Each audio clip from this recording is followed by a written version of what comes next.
a importância da participação dos cristãos na defesa do Estado do Direito e da democracia no Brasil. É uma coisa intrínseca, né? Uma está relacionada à outra. Estado de Direito e democracia, tudo a ver. E a gente está recebendo aqui o pastor Ariovaldo Ramos, o fundador da Frente, né, de Evangélicos pelo Estado de Direito. Não sei se essa frente pelo Estado de São Paulo ou pela Câmara Federal, mas ele vai explicar, está vindo aqui, ele é de São Paulo, vai conversar com a gente. Pastor, boa tarde. Boa tarde, Tarcísio, obrigado por nos receber, é um privilégio estar aqui em Porto Seguro e aqui com você. Pastor, é a primeira vez aqui?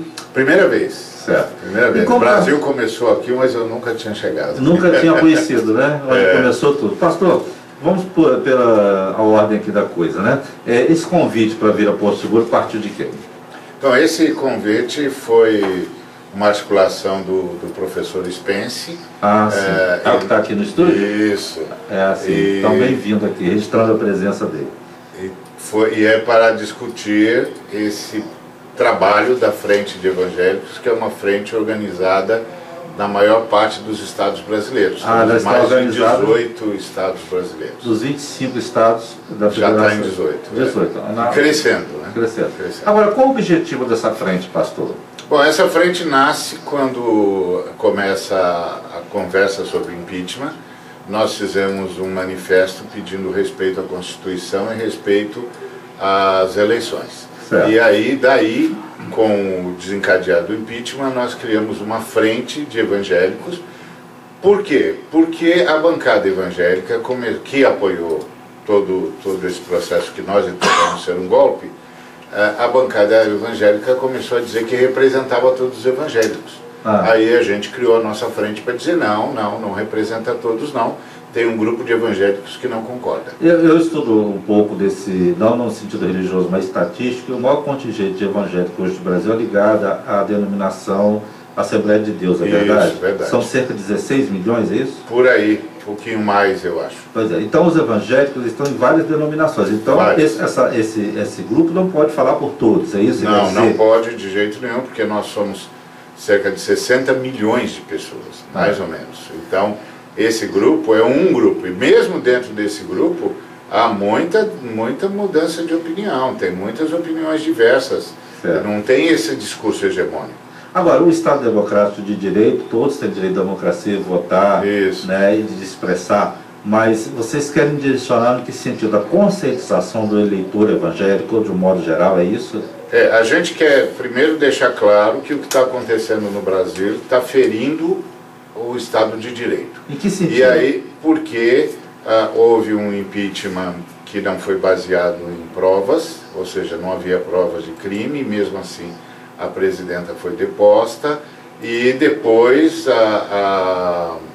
quando o vice-presidente assumiu, ele mudou toda a programação política pela qual ele tinha sido eleito. Certo. Ele foi eleito com um projeto, assumiu e começou a implantar um projeto que não era o projeto pelo qual ele foi eleito. E só sabe que esse posicionamento de vocês causa, lógico, desavença, porque a gente fala, então os evangélicos estão sendo contra o impeachment de Dilma e tem aqueles que são a favor. Como é que fica essa situação? Essa é a divisão mesmo. Tem um grupo esperado. É esperado.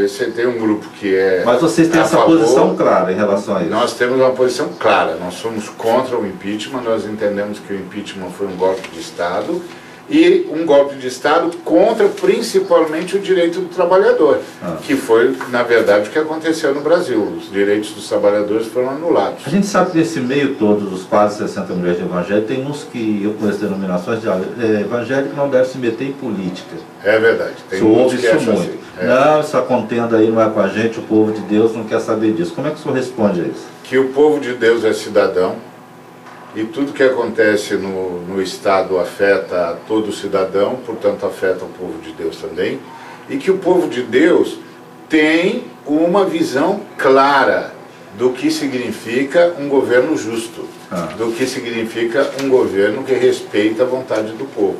E por isso o povo de Deus tem que ser o primeiro a denunciar e a protestar quando a vontade do povo está sendo torcida ou manipulada. O senhor falou na questão do impeachment, mas tem outras questões que vocês também defendem, né, do Estado Democrático de Direito, que eu gostaria que o senhor falasse. Sim, por exemplo, nós somos totalmente contra a reforma trabalhista. Nós entendemos que a reforma trabalhista é um golpe no direito. Já foi aí, ela veio por decreto, né?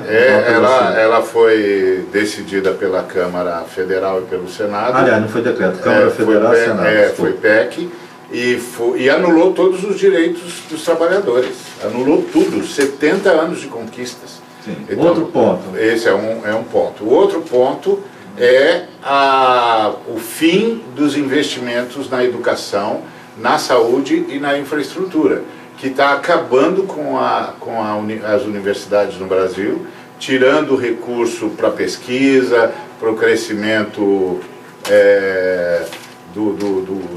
da inteligência brasileira, que vai afetar agora diretamente a questão do ensino médio, já afetou, tirando do ensino médio as matérias de ilustração de humanidades como filosofia e sociologia, e que vai afetar de modo drástico todo o futuro do Brasil, porque não tem mais investimento em saúde, não tem mais investimento em educação, e agora esse tal de escola sem partido, onde as crianças não terão mais acesso à informação e ao debate. Então nós somos contra tudo isso. Você falou da saúde, está aí um burburinho aí de se tentar privatizar o SUS, alguma coisa parecida, né? Pois é, essa é a ideia, de um desmanche total do Estado Social brasileiro e a privatização do serviço de saúde, o que significa a desgraça do pobre, porque não tem dinheiro para pagar. Tem alguma coisa no ar aí, não estou afirmando nada, até nem dessa notícia hoje está na Veja, que o médico Drauzio Varela disse lá fora, no exterior, médico respeitado, que rico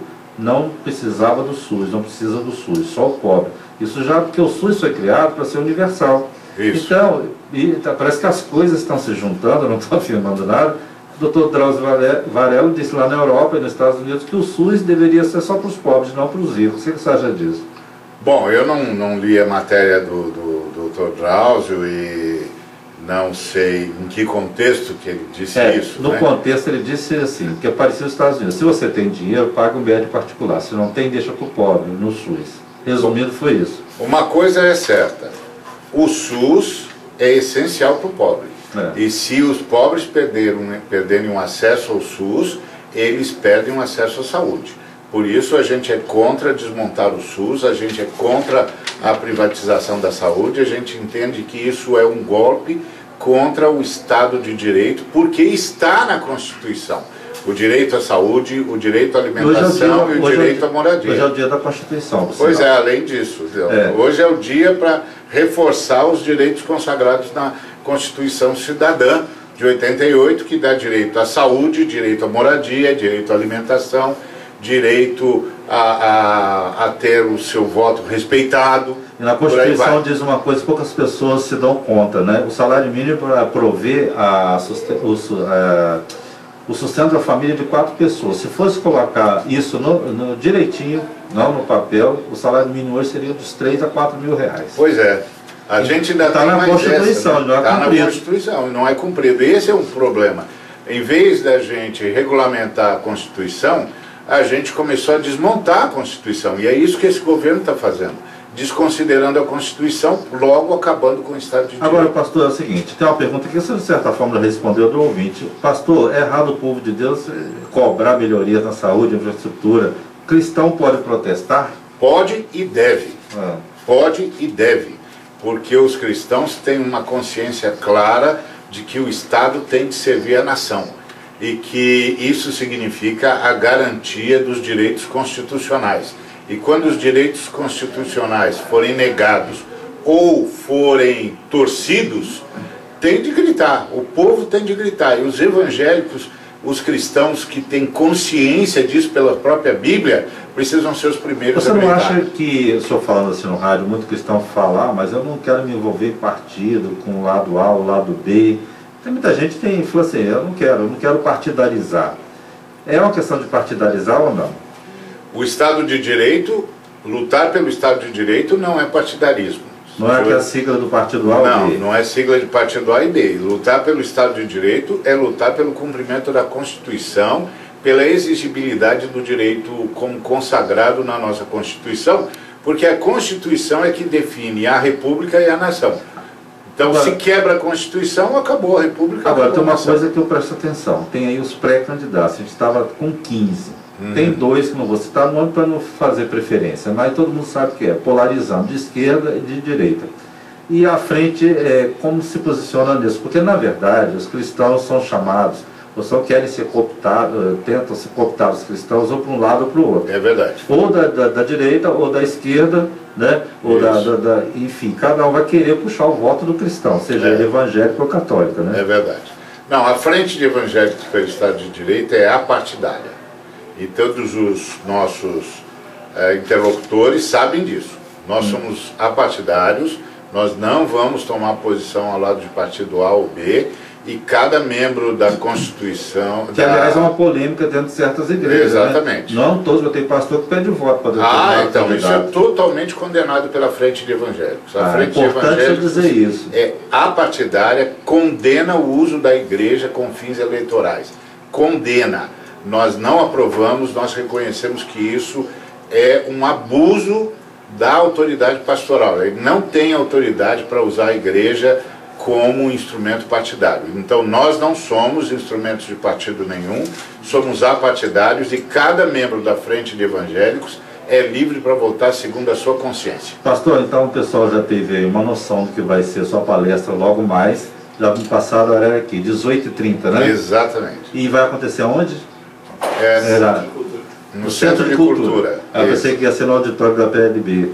Mas não, até porque não, eu estou confundindo aqui. A PLB não tem espaço para tanta gente, é no Centro de Cultura mesmo. Centro de Cultura, isso. Entrada franca. Entrada franca. Então todo mundo que ouviu aqui ficou interessado. É um assunto instigante, é um assunto, né? Para hoje, estamos vivendo um momento político no Brasil muito complicado, né? Isso. E todos devem ficar atentos, inclusive os cristãos, né, pastor? Eu diria principalmente. Principalmente. Obrigado pela presença. Eu que agradeço, Tarcísio, muito obrigado. Obrigado a Porto Brasil FM. Boa tarde. E uma boa tarde.